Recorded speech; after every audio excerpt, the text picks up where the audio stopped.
जंतर-मंतर या ठिकाणी गेलेला होता. त्याच दिवशी सोनम वांगचुक यांना आंदोलन ठिकाणाहून हटवण्यात आलं आणि त्याच्यानंतर ते हॉस्पिटलाइज सुद्धा झाले. मात्र काल जंतर-मंतरवर ज्या पद्धतीनं आंदोलन झालं, विद्यार्थ्यांवर लाठीचार्ज झाला, वेगवेगळ्या पद्धतीने आरोप प्रत्यारोप होत आहेत. काल मुंबईमध्ये, पुण्यामध्ये, नागपूरमध्ये, नाशिकमध्ये सुद्धा अशा पद्धतीची छोटी छोटी आंदोलनं बघायला मिळाली आहेत. आंदोलनं सुरू आहेत. एकंदर विद्यार्थ्यांवर झालेल्या कारवाईबाबत नेमकं काय म्हणायचं? महाराष्ट्रामध्ये जिकडे कारवाई होत असेल तिकडे आम्ही सगळीकडे आम्ही त्या स्टुडंटच्या पाठीशी आहोत. कुठेही काही होणार नाही त्यांना, याची गॅरंटी आम्ही घेतो. हे जे तुम्ही जे पाठवताय पोलीस की दररोज काहीतरी एक नोटीस आहे, घाबरायची गरज नाहीये. 0 FIR आहे. आम्ही तुमच्या पाठीशी आहोत. परवाचं मी सुरुवात करायची झाली तर परवा जेव्हा मी दिल्लीला पोहोचलो तेव्हा मला सकाळी एक बातमी आली की सोनम वांगचुक सरांची प्रकृती बिघडल्यामुळे त्यांना हॉस्पिटलला दाखल करण्यात आलं. नंतर जेव्हा मी हॉटेलला पोहोचलो तेव्हा मला कळलं ज्या प्रकारे 5-6 लोक सिव्हिलमध्ये आले. मी काही व्हिडिओज बघितले, सिव्हिलमध्ये आले. त्यांनी सांगितलं आम्ही डॉक्टर्स आहोत. एक पांढरा कपडा घेऊन आलेले आणि गुंडाळून घेऊन गेलेत त्यांना, गुंडाळून. मला त्यावेळेला सोनम वांगचुक नाही तर मला आपली लोकशाही दिसली. एक माणूस 20 दिवस उपोषणाला बसलाय, एवढा मोठा माणूस, त्याच्याशी तुम्हाला चर्चा करावीशी वाटत नाही.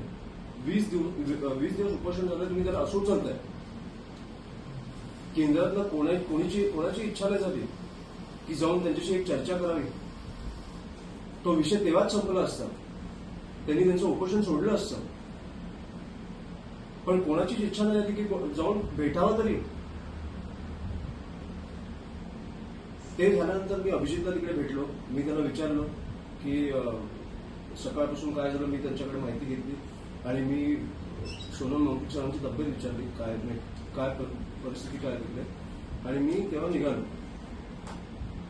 कालचा जो दिवस होता, मी त्या दिवशी पण बोललो की आपल्या देशाच्या राजकारणातला सगळ्यात काळा दिवस आहे, डार्केस्ट डे आहे आपला. त्या दिवशी पण बोललो. मला माहिती आहे तुम्हाला पण कुठेतरी वाटतंय आपल्या डोक्यात की हे आपलं लोकशाही कुठेतरी आपल्या हलते. या लोकांना सत्तेचा माज डोक्यात गेलाय आणि असा माज काय हे मला कळत नाहीये. कारण शेवटी 29ला आमच्या हातात असणार आहे तुम्हाला बसवायची तिकडे ताकद की नसणार आहे. ज्या लोकांनी तुम्हाला तिकडे बसवलंय त्यांची तुम्ही ही परिस्थिती केली आहे. काल मी सगळं संपूर्णपणे बघितलं. तुम्ही टिअर गॅस फेकताय लोकांवर, तुम्ही लाठीचार्ज करताय. मी दिल्लीचा एक व्हिडिओ बघितला. दिल्लीच्या एका काठीमध्ये तुम्ही खिळे घुसवले होते पोलिसांनी. मला माहित नाही तुमच्याकडे आले की नाही. खिळे घुसवले होते आणि त्याच्याने मारत होते लोकांना. हे दहशतवादी आहेत, हे आतंकवादी आहेत.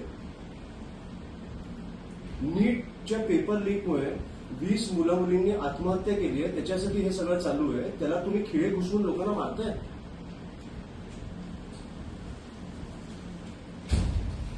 ही कुठची परिस्थिती आणून ठेवली आहे तुम्ही.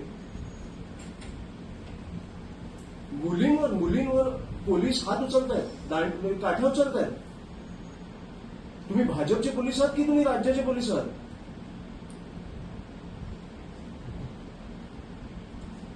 ज्या तुम्ही निवडणुकीला ज्या वेळेला तुम्हाला लाडकी बहीण सुचते ती गेली लाडकी बहीण फक्त तुम्हाला प्रश्न विचारला म्हणून. ही कुठची परिस्थिती आणली आपण. हे काय मला बघून भीती वाटली, राग वाटला. मला काय मला बोलायचं कळत नाही. मुख्यमंत्री म्हणताय की या आंदोलनाला कोणताही फेस नाहीये, त्याच्यामुळे मुख्यमंत्री देवेंद्र फडणवीस म्हणतायत की त्या फेसलेस लोकांमुळे तुम्ही तिकडे बसलाय. त्या खुर्चीवर तुम्ही ह्या फेसलेस लोकांमुळे बसलाय, हे विसरू नका तुम्ही. जसे तुम्हाला बसवू शकतात तसे उचलू पण शकतात. कुठे गेले आता भाजपचे प्रवक्ते, कुठे गेले सगळे सकाळी बोलणार आहे. ह्या विषयावर बोलावंसं नाही वाटत त्यांना. नीच राक्षसी प्रकारचं राजकारण चालू आहे. खूप भीषण चालू आहे हे आपलं. तुम्हाला माहिती आहे, तुम्ही आणि इन जनरल मला वाटतं की सगळे पक्ष सोडा, सगळे राजकारणी सोडा, पत्रकारांना जरी फ्री हँड मिळाला ना तुमच्या डोक्यातल्या गोष्टी दाखवायला, तुम्हाला जे पाहिजे ते दाखवायला, तरी तुम्ही त्याला घरी बसवा. हा मला माहिती आहे तुम्हाला फ्री हँड नाहीये, तुमच्यावर प्रेशर आहे, हे मला माहिती आहे, पण हे खूप नीच प्रकारचं चालू आहे काहीतरी. एकंदर पाहायला गेलं सगळ्यात महत्वाचं की आंदोलन दिल्लीलाही सुरू आहे, मुंबईतही सुरू आहे, पण जिकडे आंदोलन करायला गेलं तिथंच लोकांना उचललं जात आहे. तर आंदोलनाची ताकदच आपण सर्वसामान्य दिल्लीचं मी तुम्हाला विकृती सांगितली, मुलींचे कपडे काढले, काठ्यांमध्ये खिळे ठोकून लोकांना मारले, टिअर गॅस फेकलाय, आणि हे पार्लमेंटच्या बाहेर जिकडे पंतप्रधान आत होते. मुंबईचं मला फक्त एवढंच बोलायचं, महाराष्ट्राचं एवढंच बोलायचं की पोलिसांनी कुठेतरी सहानुभूती दाखवावी. तुमच्यावर प्रेशर आहे मला माहिती आहे, पण तुम्ही जेव्हा आंदोलनस्थळी जाता तुम्हाला कळलं पाहिजे की तो आतंकवादी नाहीये, हा एका विषयासाठी भांडतोय. त्याला त्याच्याशी कसं वागलं पाहिजे, की कसं काय केलं पाहिजे. तुम्ही स्टुडंट्सना घाबरवताय. मी सरप्राईज आहे, ज्या सरकारला लोकांनी एवढ्या प्रेमाने बसवलं, एवढं बहुमत दिलं, ते सरकार आज लोकांची असं बघतंय.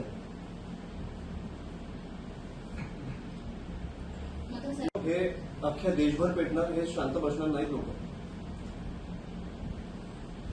सरकारमध्येच प्रतिनिधी म्हणतात, सदाभाऊ खोतांचं आजचं स्टेटमेंट आहे की आंदोलन करणारे काही दहशतवादी देखील होते. इतकंच नाही तर दहशतवादी होते. धर्मेंद्र प्रधान यांचा राजीनामा झाला नाही पाहिजे असं ते म्हणाले सदाभाऊ खोत. आणि आंदोलकांना त्यांनी आंदोलकांमध्ये आतंकवादी दहशतवाद्यांचं म्हणाले. आंदोलन होतं.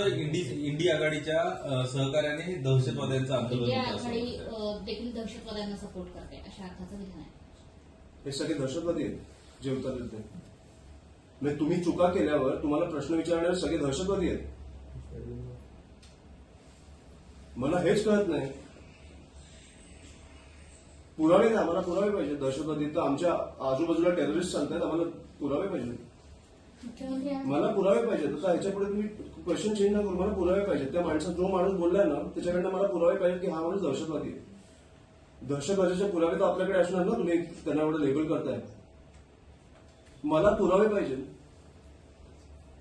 जो माणूस आपल्या बाजूला फिरतोय दहशतवादी असेल तर आपल्याला भीती वाटली पाहिजे. काय नीच प्रकारे तुम्ही काय लोकांना लेबल करताय दहशतवादी म्हणून, जे लोक तुम्हाला प्रश्न विचारतात. मुख्यमंत्री असं म्हणतात की काही जणांचा हेतू चांगला असू शकतो आंदोलन करण्यामागचा, मात्र यामागे अराजकता पसरवण्याचा प्रयत्न या आंदोलनामधून केला जातो. कसे हे काल ज्या प्रकारे चैत्यभूमीला जे काही गोंधळ झाला, सायलेंट प्रोटेस्ट होता, मी बघितलं ते सगळं. शांततेत प्रोटेस्ट चालू होता. काय त्या मुलांनी काय केलं? पोलिसांवर हात उचलला किंवा काय केलं? मला वाटतं पोलिसांनी पण काळजी घेतली पाहिजे थोडी या मुलांची. 20 लोक गेली आहेत, त्याच्यासाठी हा प्रश्न उभा राहिलाय. आणि आज हा नाही राहिला आणि ह्या माणसांनी राजीनामा नाही दिला तर अशाच निर्लज्जपणे सगळं कारभार चालू राहणार. एक एक्झाम्पल आपण सेट केलं पाहिजे. आणि मी खरंच सांगतो, भाजप जे करतंय आज त्यांनी हे भोगायला पण तेच असणार, कारण कधीतरी ते विरोधी पक्षात असणार. खूप चुकीचा पायंडा पाडलाय.